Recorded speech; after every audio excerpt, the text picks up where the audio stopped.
Capes and Conundrums.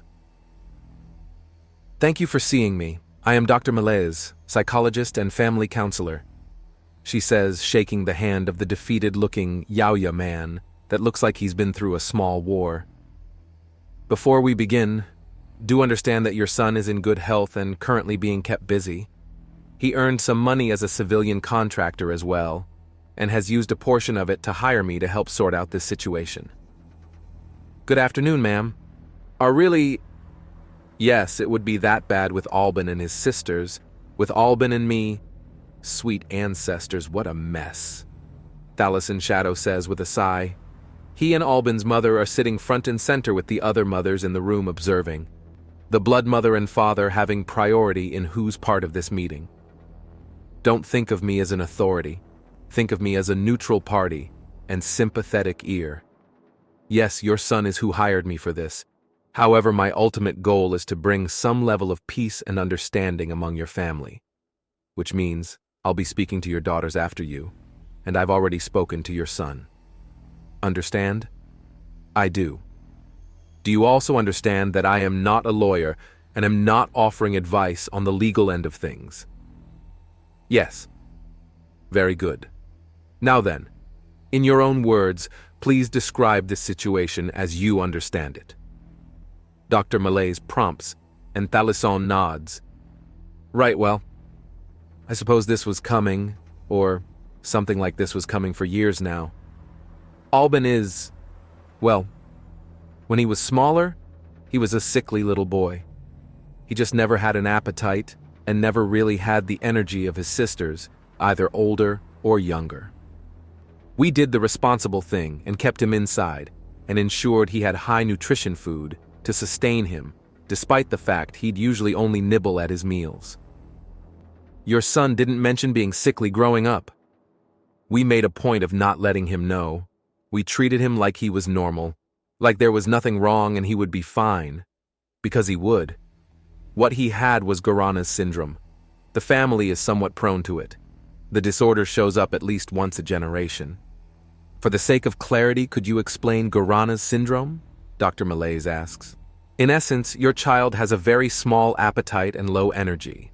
It's not a deformity, an injury, or any normal sickness, so a healing coma can't just wipe it away. It's a developmental disorder that nearly always clears away when you hit puberty. It's based in your axiom profile. It gives you the sensation of being fed, but it's very inefficient at it. So long as the child in question is properly fed despite the small appetite and low axiom intake, they will eventually sort themselves out. Some earlier, some later, but never later than puberty. For Albin, 3 years ago he went to bed tired, barely able to get a few nibbles down, and woke up the next morning bursting with energy, ravenous and much, much stronger. That must have been a relief. Like you wouldn't believe. Seeing him reach to refill his bowl at breakfast brought a small cheer to the family. When did he start drifting away from the family? This tension has been building for a while, and it had to start somewhere. I was getting to that. Now, you understand Yaoya have a strong hunting culture, right? I'm a homebody, but I've gone out and speared beings 3 times my size with sharpened sticks to drag the corpse home for a meal over an open fire. I've done it in celebration for each of my sons and daughters. I go and get their mother a big feast to enjoy.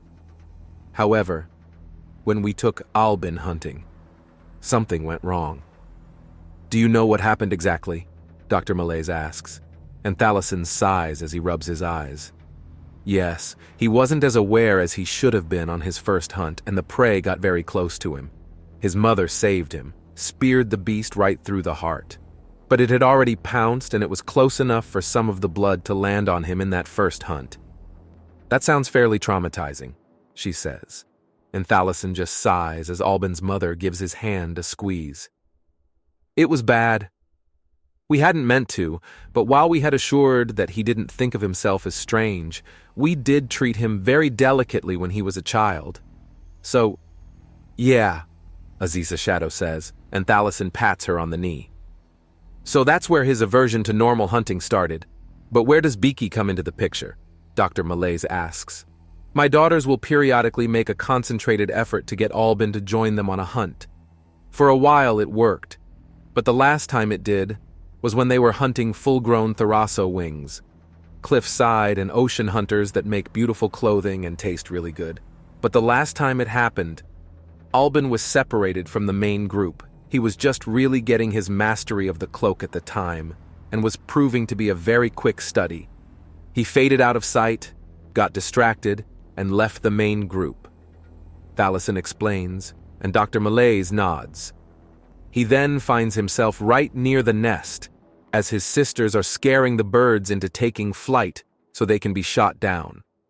The girls succeed, and he's left there wondering if he should take a shot.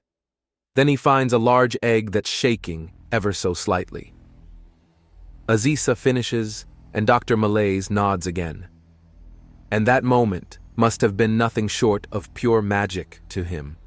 Dr. Malaise notes, "We never saw him happier," Thalison says, before sighing and leaning back. "And now it's all gone to hell. Why did you allow your daughters to bring his pet during the hunt? Surely you would know that the air outside the protective shields will cook and kill most living beings in moments." "I'm aware, as is the whole family. Unfortunately, Beaky wasn't aware, and he took off his shield generator. Apparently the little fellow didn't like how it felt and was smart enough to take it off. Then it saw some prey and, well, you know the rest. So you even had protective equipment for the animal to personally wear that would have saved its life if it hadn't removed it?" Dr. Malaise asks. "Yes, and the little fellow was always much better behaved around Albin. The moment he would leave the room or leave line of sight, Beaky would work at the straps and quickly take it off. Turn your back for 5 seconds and you'd hear a clatter as the shield generator hits the floor," Aziza says, and Dr. Malaise considers, which would contribute to his issue with this, with Beaky waiting for him to leave before acting out and removing the shield generator. Only when he was gone he wouldn't think it was an issue. Dr. Malaise notes, and Aziza nods. Yes, he never really clicked with traditional hunting. He's more content to study and understand the animals, which is why he normally sits things out, which infuriates his sisters as they want to be with him, but what he wants to do bores them to tears. So in conclusion, your son, who was very low energy growing up, recovered, but had a poor introduction to hunting, giving him a distaste for it.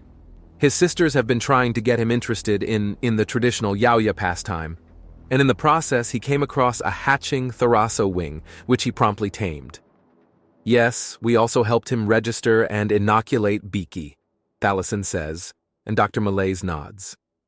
His taming, while complete enough that no one felt threatened by the animal, wasn't fully complete, so the animal had the tendency to remove ornamentation, such as the shield generator, that you got to ensure the animal wouldn't burn in the local atmosphere.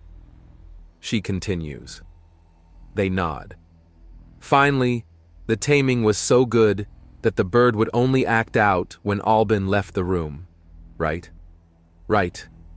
Would his sisters often try to use Beaky in order to get Albin to come hunting?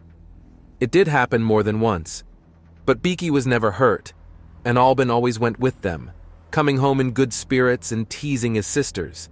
This time he refused, and what was so different about this time that Albin refused? I think he just really doesn't like the city. But after they came back with Beaky dead, Thalison begins. He doesn't want to come back, Aziza says.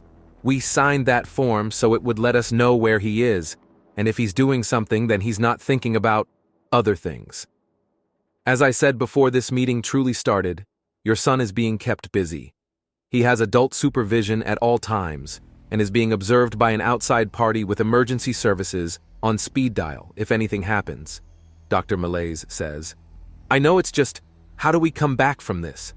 Albin seemed to drift apart and away from the family the closer we tried to hold him, and if this doesn't put up a wall between us, I'll be shocked. Thalison asks. First off, there's no deflecting blame. You can clarify things with Albin, but if you don't accept your part of the blame for this terrible accident, then he's going to back away from you. Dr. Malaise says, your fault is in allowing things to happen, which means that you need to understand just what your daughters actually intended and also understand how Albin would have seen it. The parents nod. Good. Now the last thing I need to know is why you brought the family here for a vacation. I understand if it's something for most of the family, but it's a bad fit for Albin, not as much as you think. While the hunting prize is in the trenches and the capital city here is based around it, there's also easy access to the plains and fertile valleys beyond. They're apparently teeming with small life, and I assumed it would be an amazing place for Albin to take Beaky flying and hunting. It was what we were planning to do later today. Thalison explains, and Dr. Malay's actual smirks. That would have worked out very well, actually. Some of the local wildlife are very fast and very agile. They could have had the two of them chasing little leapers for hours and having all kinds of fun. Dr. Malays says with a smile, well, 10 seconds of inattention, and that's thoroughly not going to happen, Thalison says with a groan. Is there anything else you need? Not unless you think there's more you need to tell me. Although I would like to speak with your daughters next, Dr. Malays says, and he nods. Right, I'll go get them then, he says, standing up. Be honest with my doctor. Can we recover from this? It will take work, and you will need to learn to communicate better, but yes. Any recommendations? Thalison asks. Go out with the deliberate intention of getting him another Thraso wing. Then help him raise the next one. Be part of it. Share it. Animal taming is clearly something that Albin values and treasures. Be part of it. Have your daughters be part of it. Don't just let him do it or tell him you approve. Be part of it. Praise him for it. Let him understand that his skills and talents have value, and you value them and him with them. And get your daughters on board with this.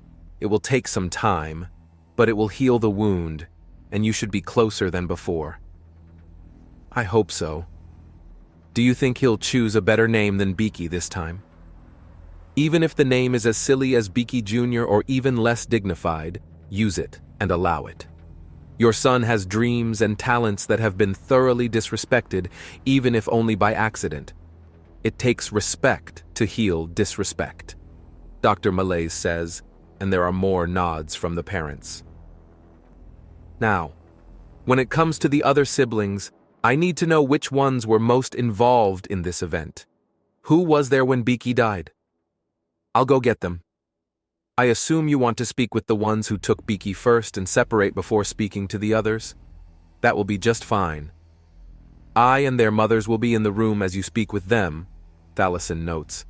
Good. I don't have to request you stay in the room with them then, Dr. Malays says, and Thalison gives her an odd look.